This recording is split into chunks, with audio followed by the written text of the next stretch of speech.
So can you get a deal if you ditch having your own representation when buying a home? I'm Courtney and I'm a realtor here in San Diego County, and in this video I'm going to share the pros and cons to having a buyer's agent, and we're going to start now.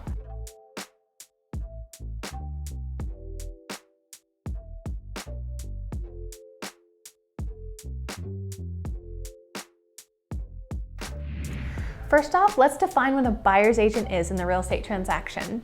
A buyer's agent is a real estate agent who is licensed to help a person find a home and represent them through the entire home buying transaction. This includes seeing homes, writing and negotiating the purchase agreement, as well as requests for repairs. Okay, so what are the pros to hiring a buyer's agent? First, you'll get help getting pre-approved with a local lender who is knowledgeable. There are so many lenders out there, and a good buyer's agent will be familiar with great lenders in the area. They'll help you get connected to somebody who is great and also responsive and who can help you stick with the timelines of your escrow.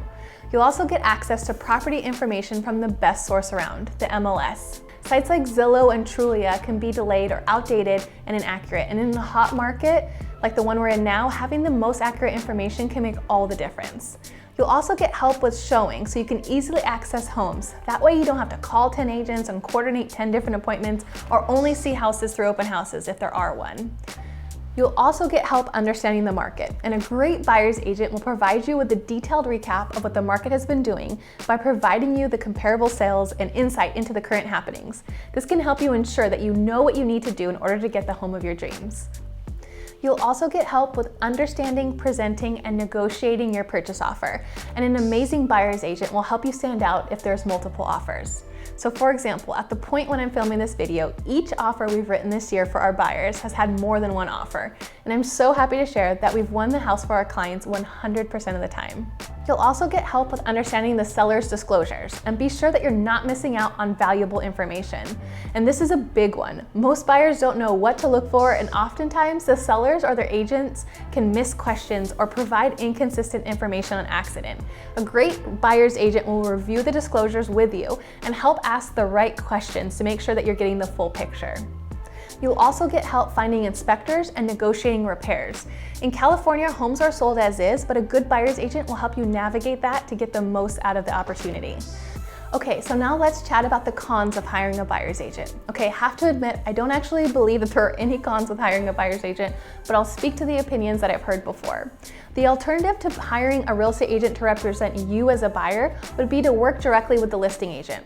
This would mean that they'd be a dual agent, and keep in mind that not all states allow one agent to represent both the buyer and the seller. The other option is to somehow go through the transaction without any representation and being left to interpret and understand the paperwork on your own. Now, I can only see two reasons why a buyer would not hire a real estate agent to represent them. The first is that they didn't know that they could have representation of their own, and the second is they believe that they could, save a little bit of money if they opted out of their individual representation.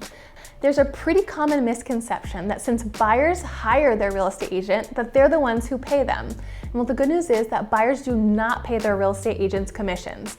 Although it's not that their buyer's agents work for free either. The listing broker of the house the buyer buys pays the buyer's agent to bring the buyer to their listing. So in essence, the seller's side pays the buyer's agent to negotiate against them.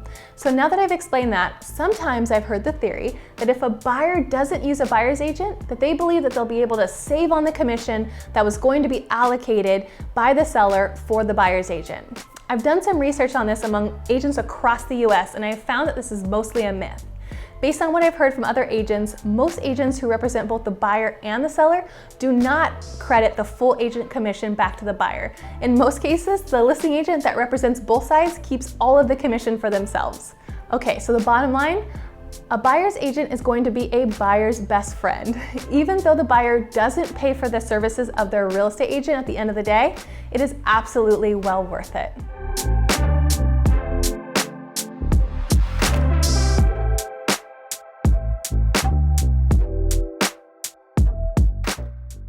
I am so glad that you watched all the way to this point in the video, because I'm happy to help raise your real estate IQ.